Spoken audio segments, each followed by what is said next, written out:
Hemos llegado finalmente al tercer foro de este día y este está denominado Calcio y Potasio y su rol fundamental en el potencial productivo, calidad y condición de la fruta. Este foro será moderado por el señor Carlos Tapia, asesor especialista en producción de cerezas, fundador y director técnico de Avium y cofundador de Smart Cherry. Y mientras los panelistas se preparan, los voy a ir presentando. Nuestro primer panelista será el señor José Ignacio Covarrubias, máster en Ciencias Agrícolas, doctor en Árboles Frutales, especialista en Nutrición de la Universidad de Chile. Asiento, por favor. En segundo lugar viene el señor Rodrigo Ortega, especialista en fertilidad de suelos, nutrición de plantas y agricultura de precisión, académico de la Universidad Federico Santa María de Concepción, socio fundador de la Sociedad Internacional de Agricultura de Precisión. Adelante. En tercer lugar, y aunque debería haber sido primero, Valeria Lepe, asesora especialista en nutrición de especies frutales, integrante del GTT Frutales y Gestión y presidenta de Pomanova.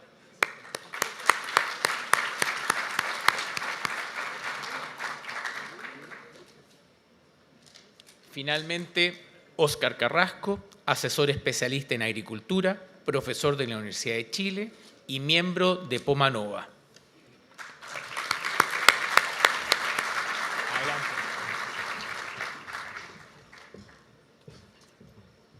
Carlos. Muchas gracias. Adelante. Gracias, muchas gracias.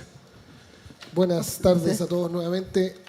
Muchas gracias por aceptar la invitación, José Ignacio, Rodrigo, Óscar, Valeria. Para mí un honor y un placer poder compartir esta conversación con ustedes, así que muchas gracias por acceder a esta invitación. Voy a sacar mi torpeo yo. Ya. Espero que nosotros estemos acordes. Nuestra conversación es calcio y potasio. Creo que es una conversación muy más específica desde el punto de vista de la nutrición. Yo creo que coincidimos entre nosotros y probablemente con muchos acá que son los nutrientes quizás esenciales o más importantes en la nutrición de este cultivo, sin dejar de lado a nuestro amigo nitrógeno, al magnesio, al boro, pero creo que el calcio y el potasio se llevan un poquito más el protagonismo en esto, ¿no? Y que además son dos nutrientes cationes que se parecen mucho, que viajan por la misma carretera, que se distribuyen dependiendo el poder de atracción de algunos órganos, ¿verdad? Y que la clave agronómica está en saber distribuirlos probablemente siempre teniendo una base, ¿verdad? Tanto suelo como plan de contingencia. Y nos vemos enfrentados en el tema de calcio a muchísimas fuentes, ¿verdad? Pero antes de entrar en eso me gustaría hablar de los ciertos niveles de suficiencia que nosotros debiéramos tener en función del calcio, principalmente en el suelo, ¿verdad? Y sus relaciones. Entonces, Rodrigo, por favor, en términos de relación de suficiencia de calcio en la saturación del suelo, la capacidad de intercambio catónico o eventualmente la suma de base dependiendo de los pH. Tu opinión, por favor. Bueno, muy buenas tardes a todos y a todas presentes en esta conferencia. Gracias por la invitación también. Bueno, quiero partir un poquito antes que eso. Quiero partir en el muestreo. Y quiero comentarles algo respecto a qué representa cuando nosotros tomamos una muestra de suelo. Si nosotros tomamos una muestra de suelo compuesta, esa muestra de suelo representa un parámetro que se llama promedio, ¿cierto? O sea, cuando ustedes mandan la muestra al laboratorio, una muestra bien tomada, esa muestra representa el promedio del cuartel. Y ahí tenemos el primer problema, porque como ustedes bien saben, el promedio es el valor central. Por lo tanto, hay sectores del cuartel que van a estar bajo el promedio y sectores que van a estar sobre el promedio. Entonces, lo primero es que nosotros deberíamos tender hacia el manejo sitio específico. Les quiero poner un ejemplo cortito. Supongamos que el nivel de suficiencia de calcio son 5 miliequivalentes por 100 gramos. Hay gente que usa niveles más altos, otros más bajos. Y si estamos en un suelo que tiene bastante variabilidad, un 15% de coeficiente de variación, ese cuartel va a tener más o menos entre 2 y 8 miliequivalentes. Entonces va a haber una proporción de ese cuartel que va a estar deficiente. Y esa proporción podría ser en torno al 30%. El problema es que nosotros no sabemos dónde está ese sector deficiente y por lo tanto tenemos que ir un poquito a lo que planteó Jordi, hacia los mapeos. Sí. El siguiente paso es ir hacia el manejo sitio específico. Bueno, dicho eso, Los niveles son bastante variables, pero si uno tuviera que establecer algunos niveles, ¿cierto? Sobre todo para trabajar en el concepto de manejo integrado de la nutrición y que sea suficiente para la mayoría de las condiciones de suelo y para la mayoría de las condiciones de los patrones con los cuales nosotros trabajamos. Estamos hablando en el caso de calcio, podría ser alrededor de 4.000 equivalentes, ¿cierto? Hay gente que los pone más arriba.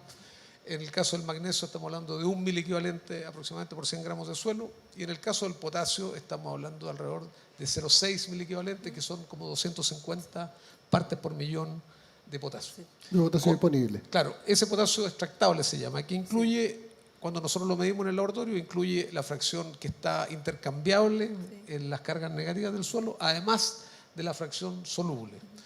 Esos serían niveles suficientes para que un suelo entregue suficiente potasio o suficiente calcio.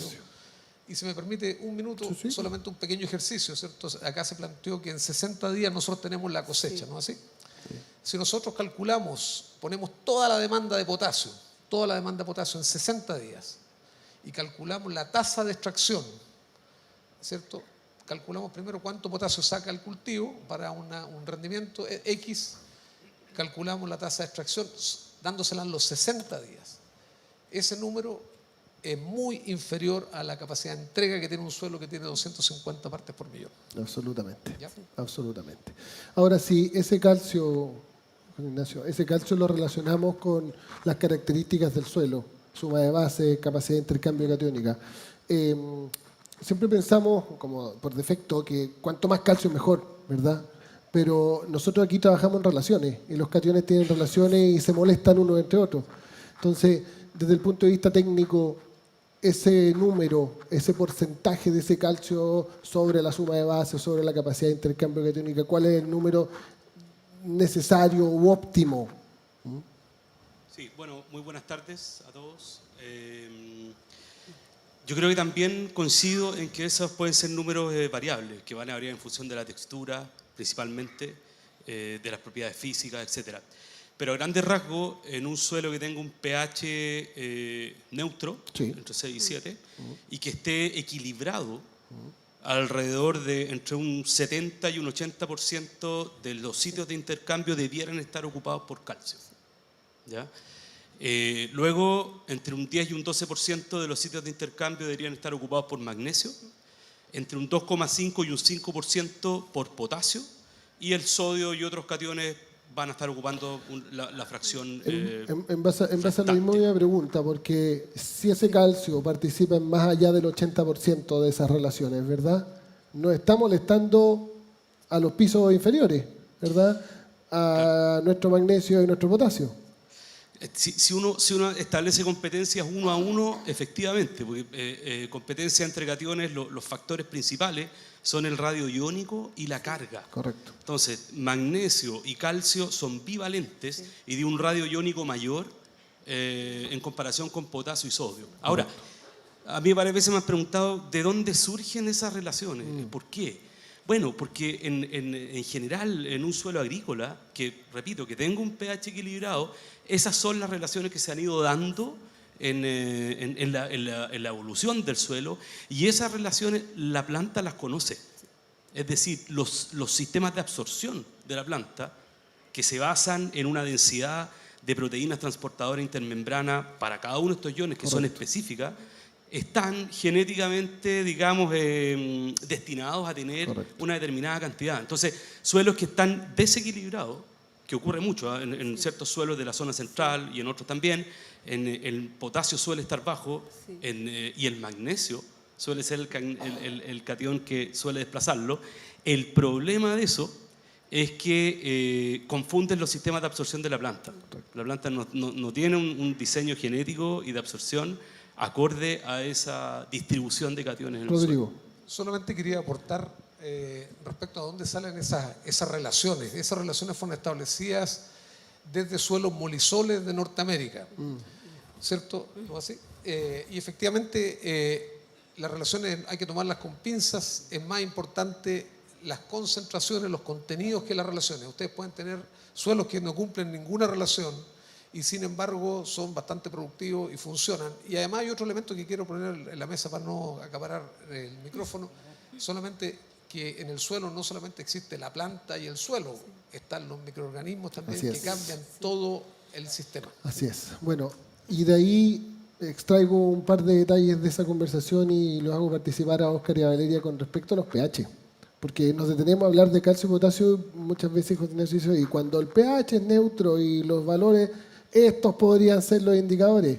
La experiencia de Óscar y Valeria hoy día, en el día a día, en el campo con los productores, ¿vemos un problema de pH asociado a este tipo de condicionantes, tanto de calcio como potasio en la práctica? Y si fuese así, ¿en el checklist de las prioridades está primero corregir el pH y después llegar al nutriente? No sé si... A ver, bueno, primero gracias por la invitación, Carlos, a esta excelente reunión. Primero, es uno de los parámetros que menos le hacemos caso, digamos, al pH, el que menos manejamos, creo yo, digamos. Y ocurre que en toda la zona centro-norte, digamos, yo diría que uno de los factores que más incide es la disponibilidad de estos elementos, digamos. Podemos encontrar cantidades gigantes de calcio, pero que no están disponibles. Entonces, y eso es lo que uno ve un poquito en la zona centro-sur, donde los pH son más cercanos a 6,5, 7, donde vemos que la disponibilidad de estos cationes, calcio, magnesio, es bastante más alta, pero se produce competencia y nosotros aplicamos concentraciones a veces muy altas de potasio y eso es lo que nos condiciona después la disponibilidad de potasio, o sea, de calcio, perdón, porque está mucho más soluble por los pH neutros o ligeramente ácidos. No sé, Valeria, ¿qué experiencia tienes? Sí, absolutamente de acuerdo. Bueno, primero que todo, creo que la jornada es espectacular, todas las charlas realmente de primer nivel. Yo creo que esta es una instancia para compartir lo que estamos haciendo.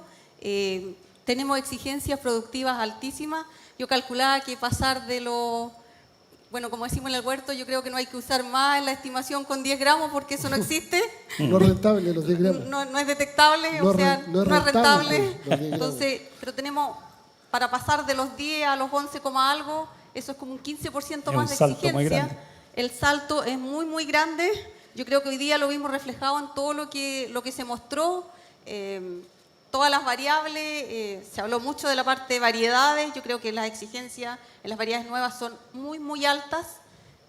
Tenemos que aprender a dominar, vamos a tener nuevos problemas, vamos a envejecer a lo mejor un poco más con esos nuevos problemas, pero yo creo que el mensaje primero, y me gustó la primera presentación en el panel, la calidad se produce en el huerto, es lo que hacemos todos los días en el huerto, tenemos que esforzarnos al máximo ahí, después se mantiene o se empeora, pero no hay ninguna posibilidad de mejorar. Yo creo que ese es el trabajo que estamos haciendo a nivel nutricional y lo otro súper relevante, que tú también lo mencionaste, esto es un equilibrio, si bien le estamos dando relevancia a dos elementos, pero no podemos olvidar el resto y a veces me aterra un poco cuando nos olvidamos absolutamente del nitrógeno. El nitrógeno es un elemento benéfico también, obviamente regulado, tenemos herramientas para usarlo en menor proporción, pero no podemos sacarlo del sistema. Por eso esto es un balance. Y todos los días tenemos que esforzarnos en eso. Las exigencias cada ciclo son mayores. Y yo le llamo en el huerto, decimos que es mejora continua. No podemos dejar de hacer las cosas. Si pensábamos que estábamos bien, al año siguiente tenemos el peldaño más alto. Y lo que mencionó don Óscar, en el caso del pH, yo creo que a veces le damos poca relevancia, pero es el punto de partida para que el resto de los elementos estén disponibles o sean dañinos también si estamos en pH fuera del rango. Y esa es la primera parte que tenemos que hacer. Ahí tendremos que tomar las determinaciones de las enmiendas, las dosis necesarias y los momentos en que las vamos a aplicar. Rodrigo. Sí, yo quería aportar una información a la discusión. Sí. Efectivamente, los suelos del norte, del centro-norte, de la zona, digamos, de la quinta hasta la séptima son en general suelos de pH ligeramente alcalino o alcalino incluso, pero hemos encontrado los siguientes datos en un muestreo que hicimos bastante intensivo entre la región de Valparaíso hasta el límite norte de la región del Maule. Encontramos que un 60% del área de frutales requiere encalado. Exacto. O sea, y eso, la acidificación puede producirse incluso en suelos que originalmente tenían pH alcalino, ¿cierto? Sí, claro. Así que, y sobre todo, muy relacionado con lo que dice Valeria, ¿Por qué requerimos encalar en estos suelos? Porque, por ejemplo, tenemos toxicidad de metales, tenemos en algunos casos toxicidad de cobre, ¿cierto? Claro. O tenemos también a veces subidas de manganeso, y por lo tanto, así que ojo, no se confíen de que solamente por el hecho de estar en la zona centro-norte. Volvemos a la esencia del muestreo. Sí. ¿Ah? ¿Pero se fue por la sobrefertilización con nitrógeno? Bueno, efectivamente, una de las características, si nosotros aplicamos nitrógeno amoniacal permanentemente, ¿cierto? Y no hacemos ningún manejo, obviamente los suelos se acidifican, y hemos visto suelos incluso con material parental, carbonato de calcio, acidificado en superficie. Así que eso puede pasar. Así es, así es. Un concepto que me gusta mucho, Valeria, esta relación que en general tú tienes y nos has enseñado y nos has invitado a trabajar con ella, que es el moderador de la nutrición en base al índice de vigor, que yo lo encuentro súper interesante porque, claro, hay una extracción que podemos conocer y analizar, pero el campo tiene una palanca de cambio y tengo huertos extremadamente vigorosos y extremadamente débiles. Entonces, ¿cuál hoy día, cómo tú, Valeria, usas este concepto índice de vigor para ajustar estas demandas o ajustar tu programación? Bueno, ahí, esto es común, calcio, potasio, nitrógeno. Sí. Bueno, ahí caemos de nuevo en lo mismo. Yo digo, bueno, en la nutrición es constructiva y eso también lo trabajamos mucho en los equipos de trabajo. La nutrición no mejora de un día para otro. Y ahí hay una palabra que también me gusta, la magia de los productos por sí solos no existen. Es todo lo que hacemos, la poda, el raleo, la parte sanitaria, riego, que lo mencionó recién Jordi. O sea, es el conjunto de las cosas que hacemos y en ese conjunto, en esta idea de racionalizar lo que estamos haciendo nutricionalmente, y esta temporada me atrevo a asegurar, el cerezo es absolutamente extractivo.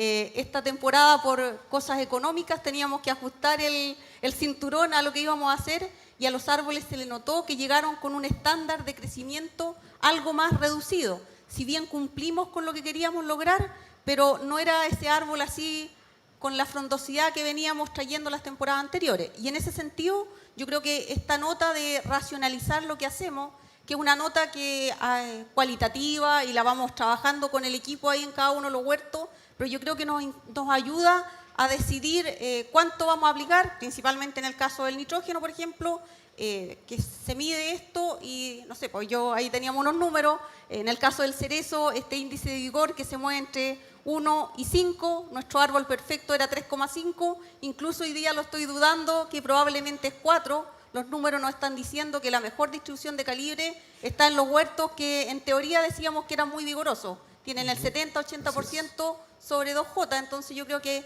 hay que empujarlo un poquito más arriba en términos de vigor.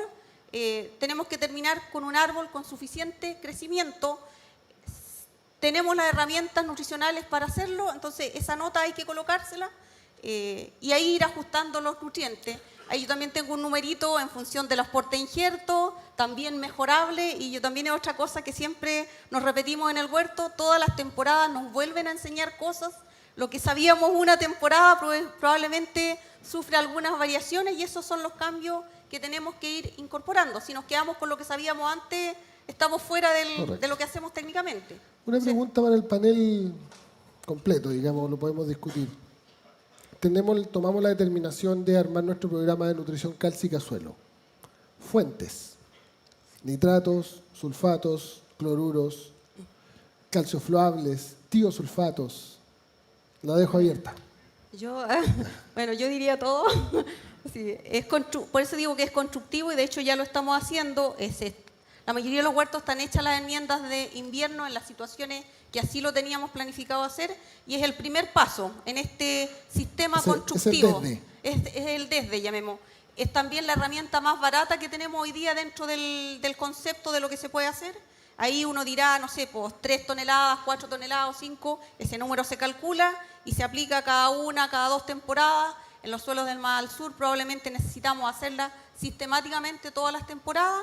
Después vamos a pasar al programa, históricamente usábamos nitrato de calcio, las últimas temporadas por temas económicos, llamemos, era inviable la compra o no llegaba en los momentos adecuados, seguimos con nitrato de calcio y paralelamente a esos primeros 30 días vitales, que todo el mundo hoy día lo resaltó, y yo creo que así serán 15 días para estas variedades nuevas que son muy, muy precoces, esos primeros 30 días también abastecidos con los calcios floables. ahí después podemos entrar, yo me puedo meter en otro, ahí también uno puede segregar lo que quiere hacer. Sí, es una buena pregunta. Y yo tengo una opinión formada en base a ensayos, experimentos que hemos hecho en la universidad. Nosotros lo que hemos ido encontrando en la universidad es un correlato importante entre la firmeza y la relación nitrógeno-calcio de la fruta. Sí. ¿Ya? No es suficiente tener niveles altos de calcio si es que el nitrógeno no se intenta restringir en la fruta, el follaje es otra cosa. Sí. Entonces, bajo ese contexto, las fuentes que disponemos, tú las has mencionado, el cloruro de calcio, yo tuve una experiencia que la hicimos aquí en la agrícola Agua Santa, en uva de mesa, en donde probamos cloruro de calcio en el momento en que los fertilizantes estaban muy escasos, pensando que probablemente ahí podía surgir una nueva alternativa. Que es una pregunta permanente. ¿Y por Sí. qué no usamos cloruro de calcio? Yo tuve esa inquietud, lo probé y no me fue bien. No. La razón, yo creo que, bueno, el cloruro de calcio tiene ventajas, ¿no? Es económico, la planta lo toma, es soluble, pero tiene el cloro, que es un mineral indeseado, digamos, que produce toxicidad. Los nitratos de calcio también los probamos en ese experimento y resulta que, bueno, también es una fuente que es fácilmente absorbible y asimilable, pero tiene nitrógeno. Sí. Y en mi opinión, creo que no, en el fondo estamos dando el remedio y la enfermedad simultáneamente. Yo creo que en ese momento, que es tan corto, que es el momento en que el fruto transpira, vale decir, entre cuaja y alrededor de 20 hasta 35 días después de la cuaja, en donde el fruto está transpirando y está llegando calcio, recordemos también que en ese momento también el líquido cinemático vienen aminoácidos desde las reservas, Así es. ya viene nitrógeno. Entonces, si además le metemos nitrógeno, el nitrógeno que en el fondo nos lo vamos a llevar hasta el fondo, hasta el final, hasta la cosecha, y no va a contribuir en mantener esta relación lo más baja posible. Eso pienso. Y por lo mismo, con esto termino, la fuente que más me gusta a mí personalmente son los calcios floables, óxidos de calcio, son hidróxidos de calcio, pero que ¿no es cierto? se El presentan como CaO, óxidos de calcio. el óxido de calcio, es la forma Exacto. química La de convencional y ahí para tenemos- decir. óxidos de calcio. Claro, y ahí tenemos dos generaciones que son aquellos productos con poco calcio pero con ácidos carboxílicos que eso. sueltan el calcio del suelo y otros que son más concentrados que meten el calcio y ahí que incrementan el calcio en el suelo. Ahí tengo una pregunta que vamos a dejar en stand-by Ya, con la respecto dejamos. a eso, porque es re interesante la diferencia, porque muchas veces se canibalizan. Sí. Y creo que son complementarios. Exacto. Oscar. Sí, voy a salir en defensa del cloruro de calcio, aunque cuesta defenderlo, digamos. Aparte de ser barato, pero tiene dos características que son bien importantes, porque el cloruro compite con el nitrato y el calcio compite con el amonio. Entonces, si uno quiere bajar los niveles de nitrógeno, el cloruro de calcio para mí es una pequeña receta, digamos. Sí. Y lo usamos mucho en manzana, digamos. Para nosotros es el equivalente al Coulthard de los pobres, digamos. Nos ayuda a controlar el vigor, sí, efectivamente, pero sí, tiene efectivamente el problema de la toxicidad, pero si uno tiene suelos con muy buen drenaje, el cloruro se va. Sí. Ya. Es que una tremenda pregunta, Oscar, porque, oye, sale, ¿por qué no usamos cloruro de calcio? Ahora, o sea, tú lo usaste aquí en Paine, en Buin, ¿verdad? Que probablemente si nos cambiamos de zona y nos vamos a Los Ángeles, a lo mejor vamos a tener menos problemas. Sí. Sí. Pero ahí volvemos a lo mismo. Tenemos distintos pacientes, por decir así. Exacto. Antes también nombraron la analítica, es muy importante para tomar las decisiones. Y tengo algunos pacientes que puedo hacer una cosa y otros otra. Y ninguna es mala. Sí. Y yo creo que por eso, y ahí lo que decíamos delante de los índices de vigor, porque eso nos van a decir las unidades de nitrógeno que vamos a aportar. Exacto. Y a lo mejor en algunas que necesito muy poquito Sí. nitrógeno, puedo tomar ese camino y voy a complementar el nitrógeno con otras fuentes más bajitas, pero en otras lo necesito en cantidad importante. Así es. Y sobre todo en estos portainjertos de alta cuaja. Así es. Si no tiene nitrógeno, Exacto. murió. Rodrigo. Sí. Sí, bueno, yo quería aportar algunos elementos, ¿cierto?, a la discusión que son antes que la fuente, que tienen que ver con cuánto calcio contamos, ¿cierto?, cuánto calcio hay disponible y por supuesto eso depende mucho de la zona.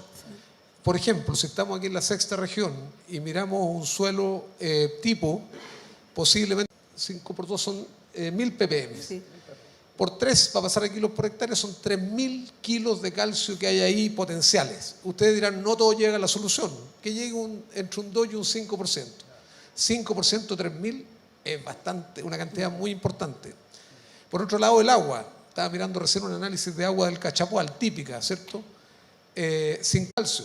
¿Cuál es el estándar? 100 kilos por hectárea, 18 unidades de calcio elemento, al lado del mar de calcio que teníamos, posiblemente no va a mover la aguja. Entonces, primero, yo concuerdo, hay que mirar dónde estamos. Sí. Hacia el sur, por supuesto, son los que tienen bajo contenidos de calcio, son los que están hacia la cordillera, Linares, por ejemplo, o hacia el sur. Claramente ahí hay que meter calcio, pero para que la aguja se mueva, hay que meter por lo menos 1.000 equivalentes de calcio, ¿cierto? Por 100 gramos de suelo, que estamos hablando de 3.000 kilos de yeso más o menos, ¿cierto? Por hectárea. Para que realmente tú tengas un impacto. Y en esos suelos concuerdo absolutamente con Óscar, en el sentido de que se puede usar cloruro sin problema. Es más, para efectos de enmienda potásica, por ejemplo, no hemos hablado del potasio, nosotros podemos usar cloruro incluso en suelos salinos, si lo hacemos en invierno. Así es. No vamos a tener ningún problema, pero eso es otro cuento. Ahora, me queda dando vuelta a lo que dijiste, José Ignacio. De los calcios fluables, ¿verdad? Tenemos calcios fluables duros, 35% peso, y tenemos calcios fluables más inteligentes con algún movilizante o disponibilizante, ácido carboxílico, aminoácidos. Yo tengo la sensación, y es mi idea personal, en que no debiéramos canibalizar esos dos calcios. Pueden ir juntos perfectamente. De hecho, si tenemos un alto contenido de calcio en el suelo, en que me impide aplicar calcio porque voy a molestar a mis relaciones, yo debiera hacer lo posible, y corríjanme, por disponibilizar ese calcio que tengo ahí, y ahí creo que un ácido carboxílico o cualquier movilizante es mucho mejor estratégico que seguir colocando calcio. ¿Tu opinión? Sí, yo ahí recojo mucho lo que se ha dicho y estoy muy, muy de acuerdo con que depende de la zona en que estemos trabajando. O sea, si estamos, por ejemplo, en el norte, donde tenemos aguas, además que traen bicarbonatos, quizás si utilizamos un calcio fluable con altas concentraciones, puede estar generando más carbonatos de calcio. Con el bicarbonato que viene en el agua, con el CO2 que respiran las raíces. Entonces, podemos generar un problema ahí. Y en ese contexto quizás es mejor utilizar efectivamente un producto que tenga poco calcio, pero que ayude a soltar el que está. O que no lo tenga. O que no lo tenga, exacto. Ahora, el suelo que no sea esa la condición, o sea, suelos con pH neutro, probablemente en el sur, o un suelo arenoso, en donde tenemos una capacidad de intercambio catiónica baja, por lo tanto no hay mucho calcio que soltar. Quizás la estrategia más segura o lo que nos genere menos incertidumbre es aplicar mayores cantidades de calcio. Porque eso es lo que me va a asegurar, en el fondo la estrategia se basa en saturar con calcio temporalmente, en este momento, el que el fruto transpira, tengo que lograr un líquido cinemático extraordinariamente enriquecido con calcio para mover la aguja. Exacto. El xilema tiene cargas negativas, el calcio es un catión, se queda pegado entre medio y... Entonces, en ese contexto también es muy interesante lo que se conversó acá. Hay abundancia de calcio en el suelo y yo creo que eso es absolutamente suficiente en la zona central y en otras zonas también para que la planta lleve adelante su metabolismo. Pero nosotros tenemos un requerimiento que es especial, que no es normal, que es generar una fruta que sea aún más firme de lo que la planta generaría de manera natural. Entonces, la estrategia es intensa y concuerdo con que las dosis en el fondo que hay que aplicar para poder lograr mover la aguja no son bajas. Nosotros hemos hecho también ensayos con dosis crecientes y en un suelo franco, por supuesto, esto hay que calibrarlo con otras texturas, con otras zonas, con dosis no menores a 20 unidades de óxido de calcio por hectárea en preflor y en postcuaja. Recién logramos colectar líquido cinemático, ver concentraciones que en definitiva se traduzcan en una mayor cantidad de calcio dentro de la pared, que ese es otro tema. ¿Qué calcio es el que queremos? Así es. Calcio Bueno, total. ahí viene la pregunta, Rodrigo. Eso. Sí, bueno, solamente para complementar también, estoy muy de acuerdo con lo que se ha dicho, pero hay un elemento que no consideramos. Cada vez que tú metes, por ejemplo, un calcio acomplejado con un ácido carboxílico, estás metiendo una fuente de carbono.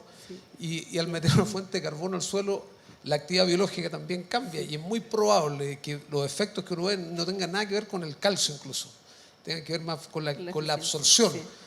porque hay un tema bien importante que afortunadamente se ha ido develando, ¿cierto? Antiguamente no se hacía análisis de suelo en frutales, muy poco, pero en los últimos 10 años yo diría que esto ha crecido mucho y ha sido muy interesante ver, por ejemplo, que a pesar de tener disponibilidad en el suelo, no hay absorción. O sea, en muchos casos tenemos problemas de absorción de calcio, absorción de potasio, absorción de otros nutrientes, y en ese sentido el aplicar carbono en alguna forma lo que hace es tener mejores raíces. ¿Ah? Y no discrimina. No, por supuesto. Lo carboxila y no discrimina que carboxila. Tus niveles de calcio van a mejorar también por la actividad metabólica de estos microorganismos que se ven estimulados cuando tú pones una fuente soluble de carbono. ¿Experiencias con tiosulfato de calcio? ¿Sí? ¿Oscar? Sí, tanto tiosulfato de calcio como de potasio. Exacto. Y la verdad es que es una facilidad más bien operativa, porque son líquidos que uno puede aplicar en altas concentraciones, son volúmenes grandes, porque las concentraciones que trae son bajas, pero operativamente ha sido muy efectivo, digamos. Considerando que están haciendo un trabajo vía suelo oculto, vía pH. Sí. Exacto. No sé si alguien más tiene ahí un complemento de los tiosulfatos. Sí, bueno, los tiosulfatos se crearon, ¿cierto?, para mejorar suelos ricos en carbonatos de calcio, ¿cierto? En el fondo es para formar yeso in situ. En vez de aplicar ácido sulfúrico, Exacto, se hace en el suelo el ácido azufre sulfúrico. elemental. Nosotros aplicamos una fuente que está parcialmente oxidada, como los tiosulfatos, que sería SO3, al suelo, de manera a acidificar ese suelo para que se forme yeso. Obviamente, en esa bajada de pH también hace otras cosas, ¿cierto? Va a liberar otros nutrientes también, pero el principal foco de los tiosulfatos inicialmente fue enmiendas formadores de yeso. Perfecto. Dicho eso, yo creo que funcionan desde el punto de vista de cambiar el pH, pero obviamente desde el punto de vista de aportes de calcio también habría que revisarlo, porque como decíamos, las cantidades no son muy altas, las concentraciones son de bajas. calcio propiamente tal, o de amonio, lo que sea que están aportando. José Ignacio. Sí. Sí, yo creo que es una estrategia que también, al igual que los ácidos carboxílicos, pero de otra forma, confía en soltar el calcio que está en el suelo. Nosotros lo hemos probado y yo tengo confianza en los tiosulfatos de calcio. Creo que son buenos. Y desde el punto de y vista los de físico. potasio también. Y desde el punto de vista físico, Desde un punto de vista físico con también. esa formación de ácido sulfúrico vía suelo, cargas negativas de la arcilla, cargas negativas del ácido sulfúrico, ¿hacen un trabajo físico? No, se afecta en la parte de las propiedades físicas del suelo. Sí. Bueno, si se formara yeso, claro, efectivamente. Sí. Exacto. Si nosotros formamos yeso, claramente va a tener un impacto, ¿cierto?, en movilizar, por ejemplo, sodio y otras, y por supuesto mejorar la estructura del suelo. Entre paréntesis, la gente que usa quemadoras de azufre hace eso más o menos lo mismo que los tiosulfatos. Lo que pasa es que es un paso antes. Tenemos azufre elemental, después SO2, SO3 y SO4. El tiosulfato es fácil de aplicar, es suave, es un excelente, pero funcionaría mejor si hubiera carbonato, ¿no? Eso, Correcto. sí. Sí es. De hecho, muy corto, estos productos yo entiendo que partieron como mejoradores de suelo. Sí. Ese es el origen. Físicos. Físico, exacto. Sí. Mejoradores físicos, formadores de estructura, de macro y microporosidad, de poros de drenaje rápido, poros de drenaje lento. Pero luego también se le ve esta segunda, no sé si menor, mayor o igual, utilidad que tienen de poder proporcionar calcio en breve periodo y poder soltar el que está en el suelo. Correcto. ¿Valeria? Yo solo quería rescatar algo cuando hablaron de los calcio floable o este refuerzo del programa de calcio. De nuevo creo que hay que volver a lo mismo en la situación que uno esté. Yo le llamo estos calcios floables sin elementos acomplejantes. Cuando yo tengo déficit en este balance de la suma de bases, pensemos que siempre en la solución del suelo el que está en desventaja en términos de absorción, llamemos, es el calcio. Sí. Entonces, si yo tengo pH 5,5 y tengo menos de un 70% de saturación de calcio en la suma de base, yo voy a optar por ese camino de los calcios floables sin elementos acomplejantes. Con estos que tienen, hay como 14 o 15 productos que tienen todos 25% de calcio. Y en la otra situación, 35. 35% de CaO, pero 25% de calcio. Perfecto. Yo De siempre, calcio-elemento, sí, de calcio yo elemento. siempre los califico y tenemos un Sí. archivo con los productores Calcio para elemento. que cuando vengan a vender, él sepa lo que le están vendiendo. Independiente, porque cada uno ofrece su producto como mejor se vende. Y algunos peso, volumen. Entonces, pero en el número interno lo tenemos todos tienen 25% de calcio. Y ahí después tiene que elegir la solubilidad de los precios, lo que cada uno pueda negociar. Y si estoy en otra situación que tengo suelo enriquecidos con calcio, en estos números que dijimos, 75 o a lo mejor llegando al 80%, estamos tomando el camino de los calcios con elementos acomplejantes que tienen concentraciones mucho más bajas de calcio, y ahí también tenemos nuestro ranking interno, pero tienen estos aditivos de ácidos carboxílicos, y concuerdo absolutamente con lo que dice Rodrigo. Eso también nos va a ayudar a todo lo que está sucediendo a nivel de suelo, que nos hemos focalizado a lo mejor en el balance químico, físico, pero nos estamos olvidando de este balance biológico también que hay a nivel de suelo. Así que yo siempre en el huerto estamos calificando las cosas y viendo dónde funciona mejor. Rodrigo. Sí, bueno, yo quería aportar también respecto al uso de lo que llamamos cales líquidas o estos calcios fluables, Sí. que son técnicamente, como bien dijeron, son hidróxidos de calcio. Claro, es cal apagada, no es cal viva. Sí. Se expresa como óxido de calcio, Sí. pero es para expresar Es el contenido de convención de calcio. escritura. Yo diría que uno de los usos más importantes es en aquellos suelos que, por ejemplo, tengan altos niveles de cobre. Es un uso bien importante, ¿cierto? No se olviden que los metales, la actividad de los metales es inversa al pH. Entonces, obviamente nosotros podríamos usar este tipo de productos cuando tengamos niveles altos de metales durante la temporada, por ejemplo, suelos con alto cobre, que entre paréntesis, un 35% de la superficie frutal entre la Quinta o la región de Valparaíso, para decirlo correctamente, y la región del Maule, un 35% tiene niveles altos de cobre y un 8% tiene niveles tóxicos de cobre. O sea, el cobre es un problema bien importante. Por lo tanto, en ese contexto, por ejemplo, el uso de las cales, estas cales líquidas funciona. Y en otros casos también, por ejemplo, cuando tenemos altos niveles de manganeso, producto de asfixia, ¿cierto?, de raíces, que es bastante frecuente en la metropolitana, también es otro caso donde se puede usar estas cales líquidas. Obviamente el problema hay que mejorar el manejo de agua, pero ayuda a tener de alguna manera hidróxido de calcio presente en la solución. Ahora, tenemos nuestro programa de suelo, tenemos nuestros calcios del suelo y nos enfrentamos a otra condicionante en esta especie, que la transpiración puede comenzar de verdad a extraer y a pedir este tipo de nutrientes 10 días después de plena flor, 12 días, 15 días después de plena flor, dependiendo de la temperatura, y ya pasó que haya chaqueta, que haya pétalo, plena flor, botón blanco, ramillete expuesto, y esta cuestión empezó a funcionar con una demanda al alza, y todavía no somos capaces de que la planta nos tome este calcio y lo distribuya. Y ahí va la segunda patita del tema calcio, programas de calcio foliares. Y yo les voy a contar nuestra experiencia desde el punto de vista investigativo con los programas de calcio foliares. Desarrollamos una búsqueda, una seguidilla de ideas con respecto a los calcios foliares, y se las voy a resumir. Nos dimos cuenta que aplicar la mayor cantidad de calcio temprano, muy temprano en la temporada, desde ramillete expuesto, botón blanco hasta caída de chaqueta, era igual o mejor que seguir aplicando hasta cosecha.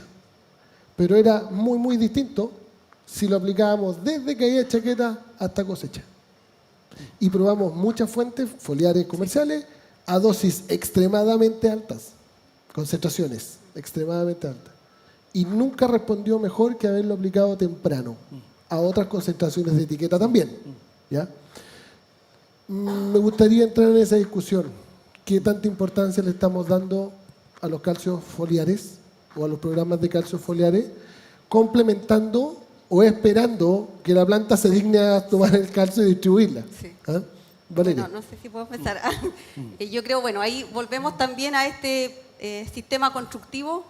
Si nos ponemos en referencia de tiempo, esto empezó en enero, vamos a decir, o incluso en diciembre en las zonas de cosecha temprana.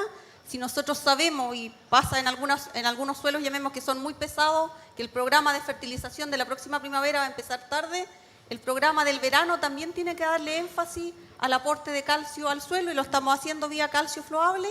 Y después nos vamos a ir al programa de inicio de preflor, por decir así, o botón blanco como punto que ya todo debería estar funcionando en términos nutricionales, a los programas foliares. Y a mí me gusta la idea que el calcio esté siempre presente en el sistema. Creo que hemos mejorado, y tú lo mostraste en la mañana, los niveles de hace 5 temporadas atrás eran inferiores a los 10 miligramos por 100 gramos de peso fresco en los frutos a cosecha, y hoy día estamos llegando en la mayoría de los huertos que estamos haciendo esta estrategia intensiva con valores superiores a esos niveles. Independiente a lo mejor de los caminos, de las fuentes que uno tome, ahí ya es otro tema. En los huertos normalmente tenemos una paleta más o menos acotada de productos, y yo creo que eso uno lo tiene que hacer y conocer cómo funciona, ir perfeccionando ese sistema. Entonces, check. Sí, check. Ok. Yo sí, siempre presente. Sí, solamente agregar o comentar que esta temporada, si el invierno sigue así, con Sí. lluvia, vamos a comenzar la temporada con suelo absolutamente Absolutamente, saturado. exactamente. Y la experiencia ha sido muy mala en ese sentido, digamos, de que la planta empieza a funcionar muy tarde, empieza Y afiebrada, como yo afiebrada. le digo, a pedalear sin cadena, digamos, a pedalear en el aire, digamos, y empezar a trabajar sin absorción, digamos, o con raíces asfixiadas. Hay campos que están saturados de agua hoy día, hasta el cogote, digamos, y ahí solamente la parte foliar es la que nos va a ayudar. Sí. Después va a empezar la absorción de vía raíces, pero y además los suelos fríos, seguramente vamos a empezar con fiebres de primavera, yo me estoy anticipando, digamos, pero puede ser así, digamos. Entonces la parte foliar es Sí. fundamental. Rodrigo. Sí, bueno, yo estoy totalmente de acuerdo con lo que se ha dicho. Si uno va a las bases de la fertilización foliar, precisamente uno debería usar fertilización foliar cuando no hay absorción vía suelo. Exacto. Así que concuerdo totalmente con lo que se ha planteado acá, y por supuesto en esta temporada tiene cara Sí, de mucha aplicación foliar. exacto. José Ignacio. Estoy de acuerdo con todo lo que se ha dicho.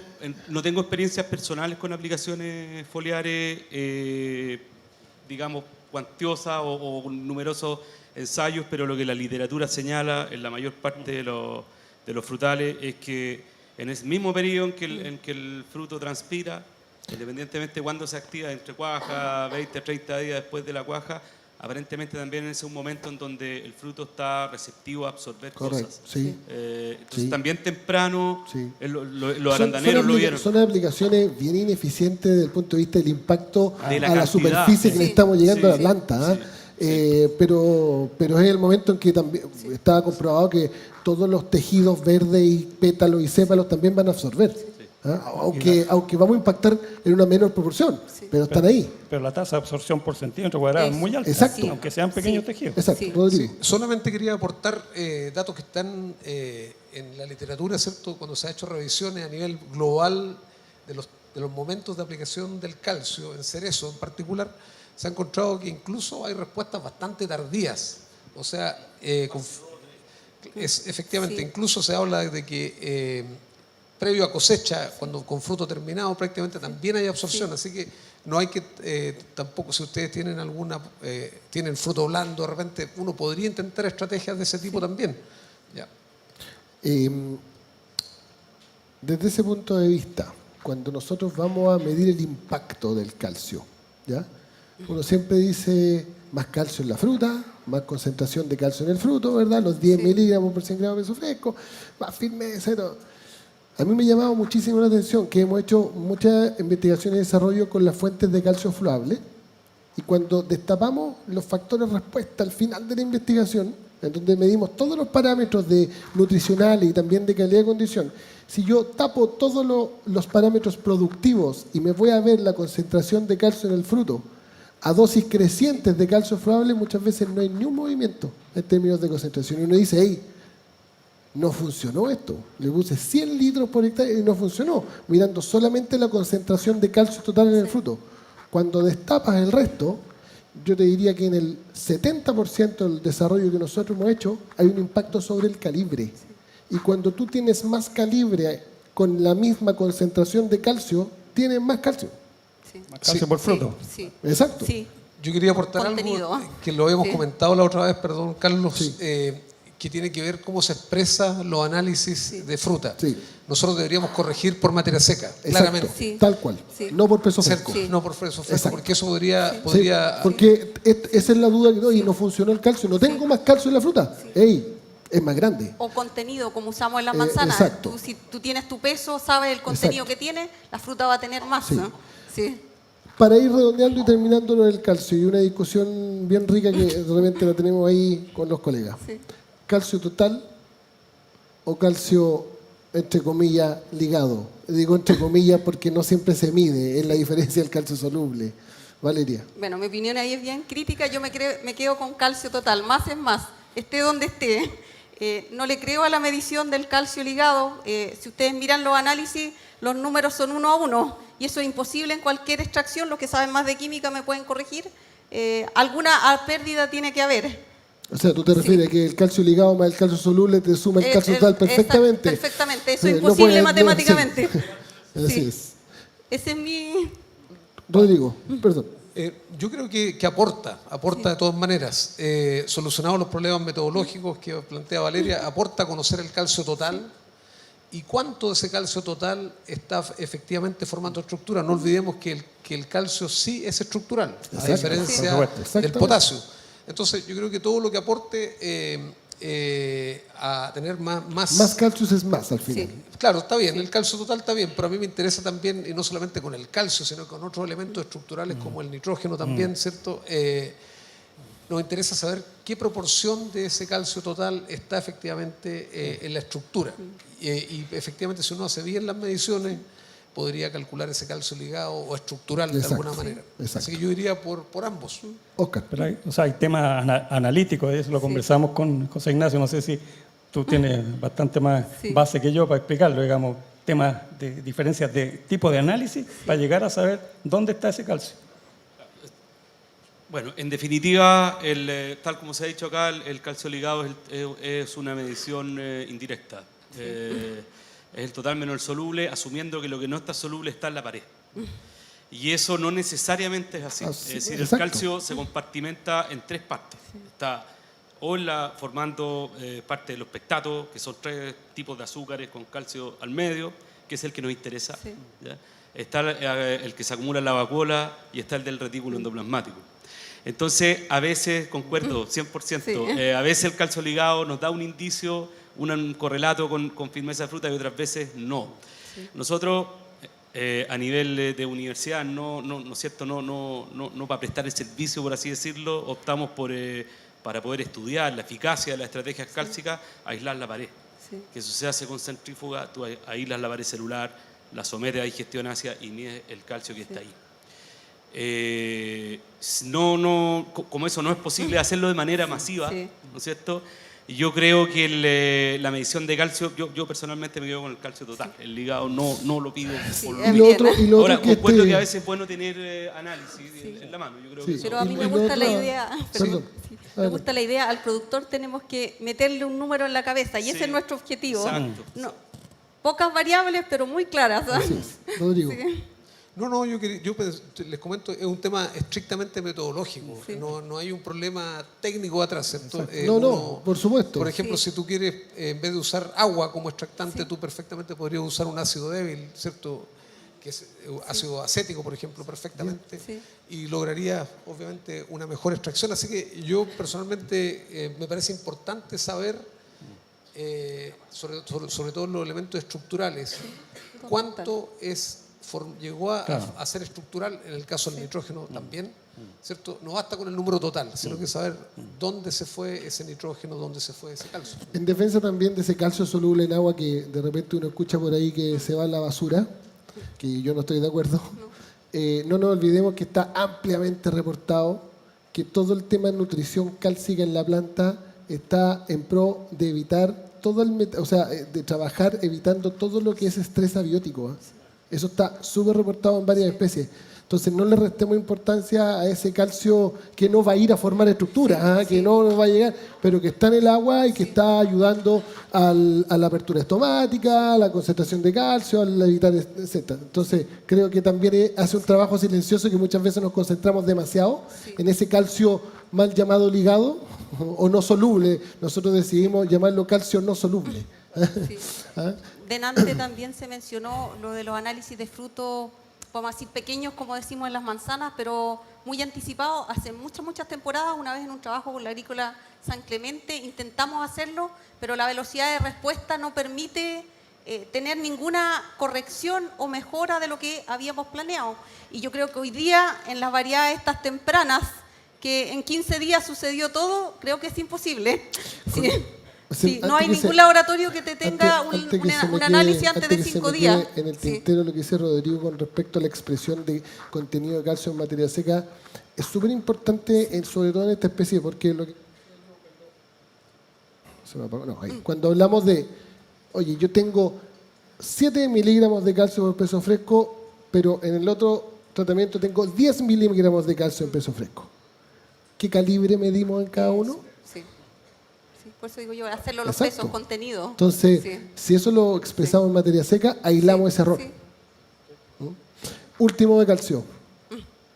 Programas de calcio post cosecha, como calcio, bien entre comillas, de reserva.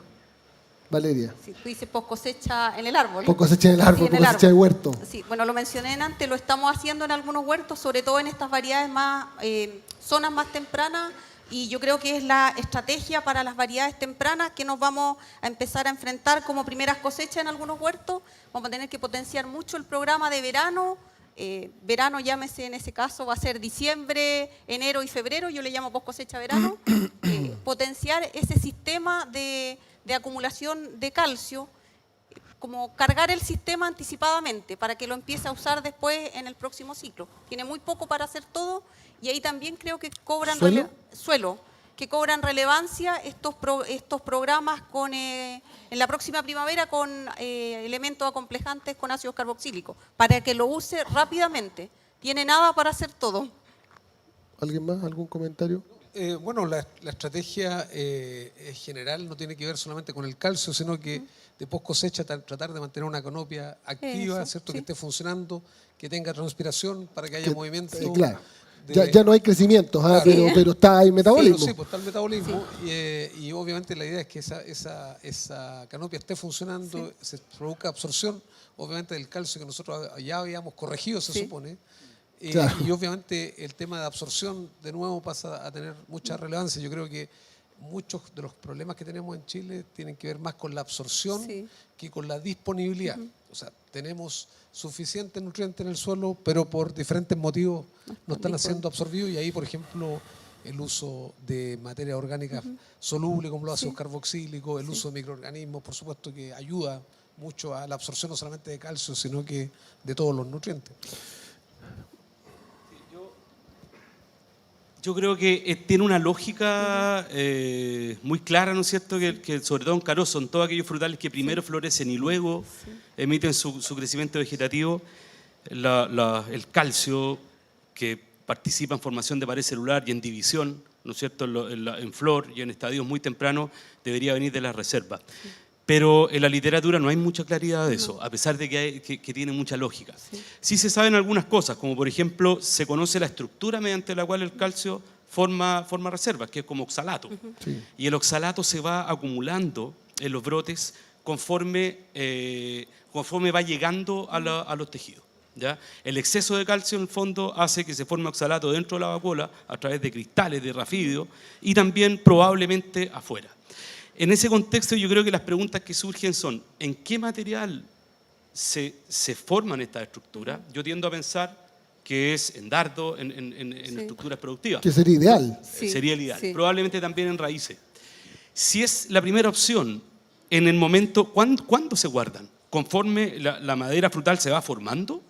Ahí, en la división celular, va acumulando el calcio y lo va guardando, o bien lo hace como el nitrógeno, es decir, tarde en el otoño hay un periodo de guarda. Yo también, por naturaleza, tiendo a pensar que es la primera, porque Sí, el calcio siempre. la planta no lo carga el problema. Sí.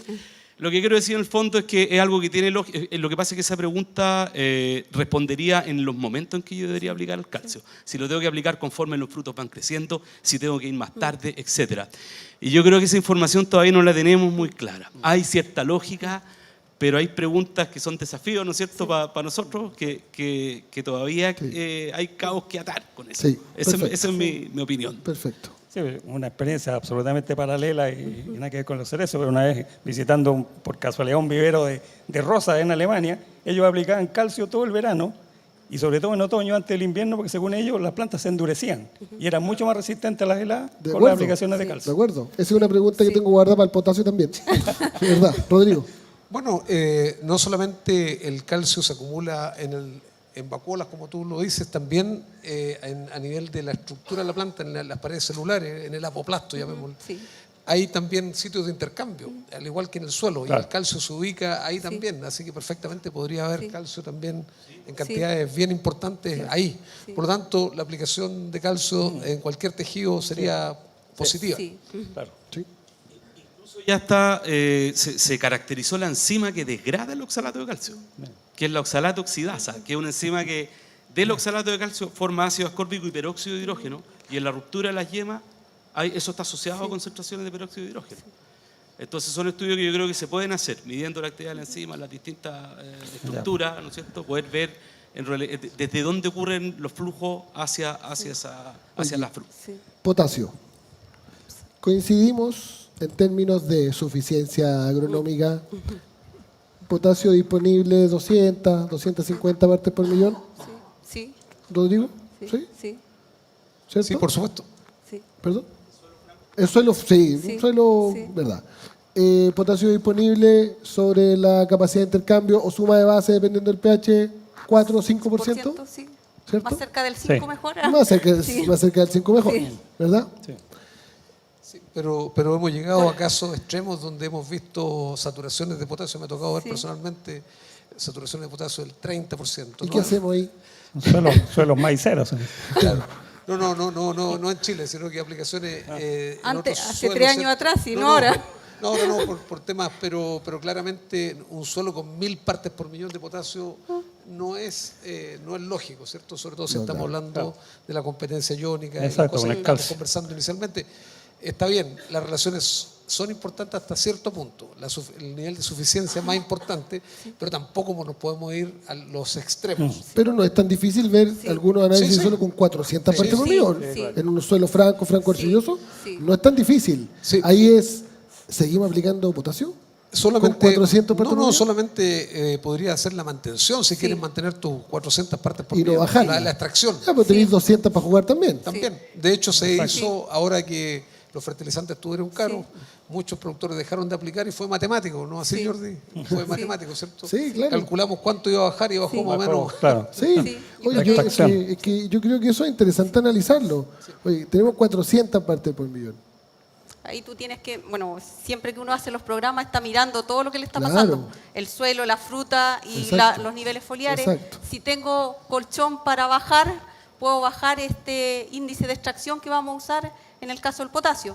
O sea, si como gran número estamos usando 10 unidades de potasio por tonelada de fruta producida, pero si tengo ese 400, a lo mejor me puedo ir a 6, Claro, a 5, lo que hizo Rodrigo, porque es el elemento regulamos. más importante en términos Claro. de cantidad, llamemos, extraída por la fruta.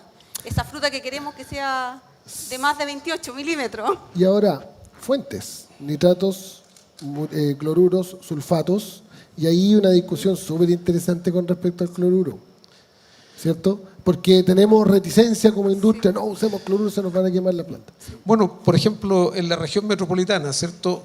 Río Maipo, niveles de cloruro en el agua altísimos. Suelos salinos, ¿cierto? Se están haciendo las correcciones en cerezo en invierno con fuentes con cloruro de potasio. Pero si uno calcula el impacto que tiene ese cloruro al lado de lo que viene en el agua y lo que hay en el suelo, es Cero. nada. Es Cero. cero. La planta ni siquiera se dio cuenta que Exacto. habíamos aplicado esa Con esa una, poca fuente, unidad. con una fuente en términos de unidades bastante más asequible que el sulfato, En algún momento estuvieron manos iguales. ¿Ah? En algún momento estuvieron iguales. O sea, yo creo que no hay ninguna restricción para aplicar cloruro en invierno, para construir potasio en el suelo y posteriormente, claro, durante la temporada tú puedes cambiar tu fuente a fosfato u otra cosa. Claro, o a nitrato, si que necesitamos nitrato, ¿verdad? O sea, yo he visto experiencias de aplicaciones de cloruro muriato, le llamamos, ¿no es cierto? En primavera, hasta de 400 kilos por hectárea, y lo único que vimos al final de la temporada una pequeña necrosis apical, digamos, en la soja. Pero claro, son suelos muy bien drenados, que se aplicó muy buena tasa. Y quizás con un modelo también de irrigación, de ocupar la gran capacidad de estanque del suelo, no riego de alta frecuencia, que ahí también tenemos un temita con los riegos de alta frecuencia, con este tipo de estrategia de utilizar fuentes baratas como el muriato de potasio, que es una buena fuente. Por eso digo, 200 kilos por hectárea, para mí, yo creo que no le pasa nada.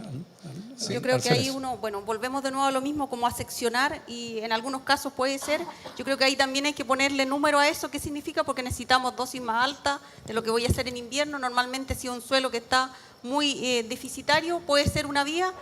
A mí me gusta más la vía, y ahí uno, venimos de nuevo por si necesitamos un poquito más de vigor, y yo creo que ahí el nitrato de potasio, que las últimas temporadas no lo pudimos usar, responde muy bien.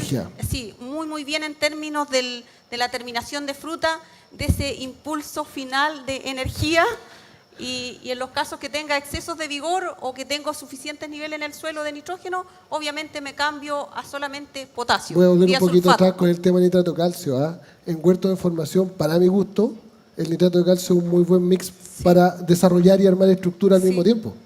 El nitrato de potasio va por la misma línea. Sí, yo digo que el nitrato de calcio, en el caso de los huertos en formación, que yo le doy absoluta relevancia porque es el próximo, el huerto de los próximos 20 años. El segundo año tiene que ser con nitrato de calcio. El año número 1 podemos permitirnos con fuentes menos refinadas, vamos a decir, o con menos elementos acompañantes, pero del año 2, que yo estoy estimulando las incisiones que hice, que eso se tiene que elongar a la tasa que yo quiero, tiene que ser con nitrato de calcio. Pues esa madera consume mucho calcio. Bueno, no, yo quería plantear respecto al potasio algo un poquito más general. Yo creo que se ha sobreestimado en Chile, en particular, el rol del potasio en la calidad de la fruta. El potasio es muy importante en la calidad de la fruta, en el transporte de carbohidratos, en la sanidad de las plantas, ¿cierto? Se sabe que plantas que son deficientes en potasio son más susceptibles a enfermedades. Eso yo personalmente me tocó desarrollarlo durante mi carrera. Entonces, uno sabe todo eso, pero también yo creo que se ha abusado del potasio. Esa es la realidad.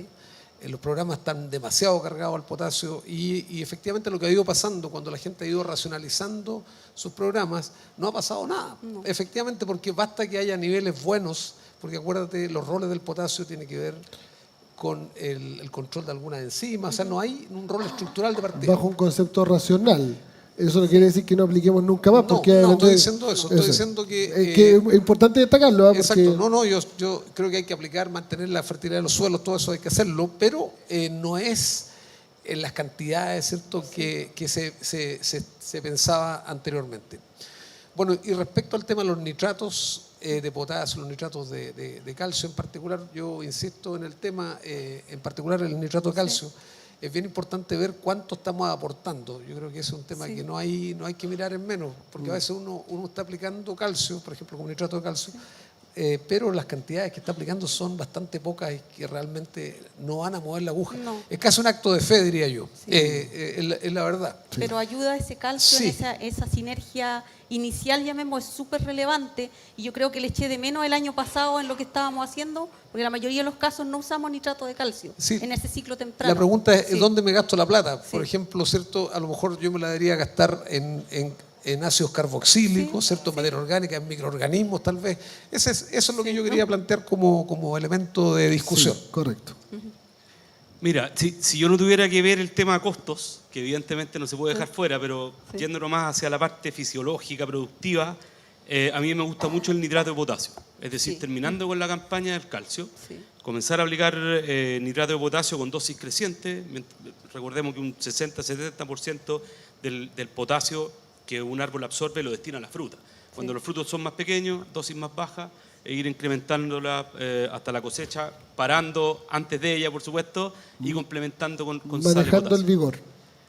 Por supuesto, Manejando si el el vigor. vigor, Sí. estoy muy de acuerdo con lo que dijo Manejando Valeria, el vigor. si el vigor es muy alto, el cloruro es una buena estrategia. Ahora- Sí. Si el vigor está quedado, yo no lo No. usaría porque veo que he Sí. visto que es muy Tiene depresor. que ser Claro, con o sea, hidrato muchas calcio, veces hidrato no potasio. Sí. solucionamos los problemas ni de calcio ni de potasio aumentando las dosis, sino que controlando el vigor. Exactamente. Y distribuimos mejor. No, yo lo Estamos. uso más para controlar vigor. Ahora, luego del calcio también ocurre algo, que es que el nitrógeno de reserva empieza a bajar y la planta ya empieza a pedir Sí. nitrógeno, y eso se observa. Sí. Entonces, es una fuente que tiene una muy buena, desde mi punto de vista, desde mi perspectiva, relación entre el nitrógeno y el potasio. El nitrógeno va a ir mandando, cuando tengamos que aumentar más el potasio, lo vamos a tener que Sí. complementar con una sal que podría ser un sulfato, y hacia el término probablemente un tiosulfato también, Correcto. que unas 20 unidades, 30 unidades como tiosulfato puede ser muy eficiente también. Queridos colegas, 2 preguntas, sí o no, ¿ya? Así de simple. Para cosas súper específicas, rol del potasio, plantas bien nutridas de potasio, ¿tiene un efecto positivo contra la resistencia a heladas? Valeria, Yo diría que sí. Oscar, Sí. Rodrigo. Ni. Sí, Sí, pero no. no resuelve el problema. No, de eso acuerdo. no, No, de acuerdo, Sí. de acuerdo. Segunda pregunta, y con esto termino. Programas de potasio foliar tardío tienen un impacto absolutamente directo a la toma de color de fruto. Creo que esa es la herramienta más compleja. Creo que el color es un elemento difícil de modificar y por eso digo que es todo lo que veníamos haciendo. El color es el resultado final de lo que Entonces, estuvimos haciendo. ¿Sí o no? Yo creo que es no. ¿Ah? No. Es más azúcar. No. más. Sí. No, Listo. más el ambiente. Con eso me doy Sí, pagado por encima. sí, Oye, bien. muchas gracias a todos, Valeria, Oscar, Rodrigo, José gracias. Ignacio. Muchas gracias a todos por la participación. ¿Ya? Vamos a hacer fotos. ¿Ah?